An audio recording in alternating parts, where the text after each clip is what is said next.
આજે અમે અમારા લોકો સાથે જ્યારે રાજપીપળા ખાતે આવેદનપત્ર આપવાનું હોવાથી આવ્યા છે, કેમ કે એક ધારાસભ્યને લોકોના અવાજ ઉઠાવે છે તે અવાજ દબાવવા માટે ભાજપ સરકારે ખોટા કેસ કરીને એમને જેલવાસ કરાવ્યો છે.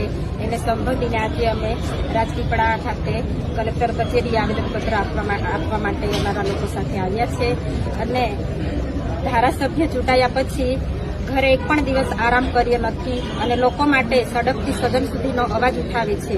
નાના બાળકો માટે પણ લડે છે અને ઘણી જગ્યાએ જ્યાં આખા ગુજરાતમાં જ્યાં ચૈતરભાઈની જરૂર પડે છે ત્યાં પહોંચે છે.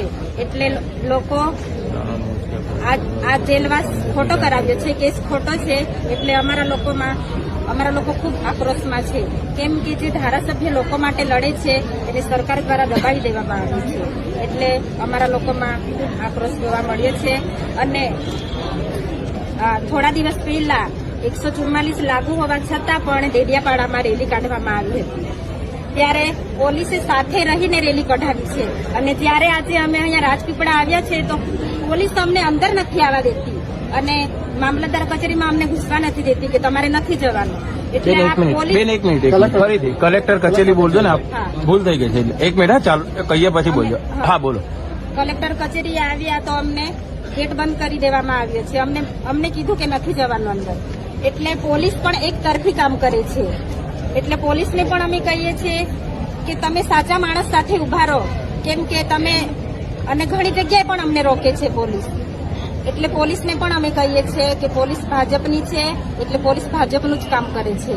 એટલે અને ચૈતરભાઈ સાચા છે, કેમ કે સંજયભાઈ સમાધાન પર આવ્યા છે પણ ચૈતરભાઈએ જેલ વેઠી છે અને સમાધાન નથી કરવાના, કેમ કે જેલ વેઠી છે. અને આ કેસમાં સંજયભાઈ પોતે આરોપી છે અને ચૈતરભાઈ સાચા છે, છતાં પણ એમને ગુનેગાર છે એવું જણાવવા માટે માફી મંગાવડાવે છે.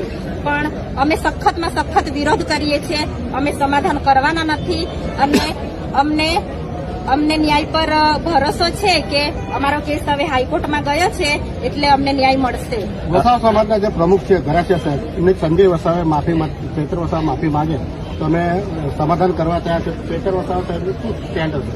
હવે કેમ કે એ લોકો પાસે કંઈ પુરાવા જ નથી કે ધારાસભ્યએ આવું બિહેવિયર કર્યું છે, તો એ લોકો સીસીટીવી ફૂટેજ પણ જાહેર કરે. અને કેમ કે આ લોકોને ખબર છે કે એ લોકો પોતે ખોટા છે, એટલે ધારાસભ્યને નીચે પાડવા માટે એ લોકો માફી માંગવાનું એક કાવતરું રચ્યું છે. ચૈતર વસાવા માફી માંગશે કે કેમ? ના, ચૈતરભાઈ માફી ક્યારેય નહીં માંગે, કેમ કે ચૈતરભાઈ સાચા છે. લોકો પણ જોઈ છે, અમારી જનતા જોઈ છે કે અમારા ધારાસભ્ય સાચી લડત લડે છે. બેન, કલેક્ટર સાહેબને આપ મળ્યા, શું કીધું કલેક્ટર સાહેબે? શું આશ્વાસન આપ્યું છે, શું કહ્યું છે, તમે શું રજૂઆત કરી? કલેક્ટર સાહેબને અમે મળ્યા, અમે આવેદનપત્ર આપ્યું, અમારી ઘણી રજૂઆતો સાંભળી, ઘણી રજૂઆતો નથી સાંભળી. એટલે અમે કલેક્ટર સાહેબને પણ કહીએ છીએ કે જલ્દીથી અમને ન્યાય મળવો જોઈએ. આવતા દિવસોમાં પછી અમારા લોકો જેલભરો આંદોલન કરવા પણ તૈયાર છે. આપનું નામ? વરસાદ.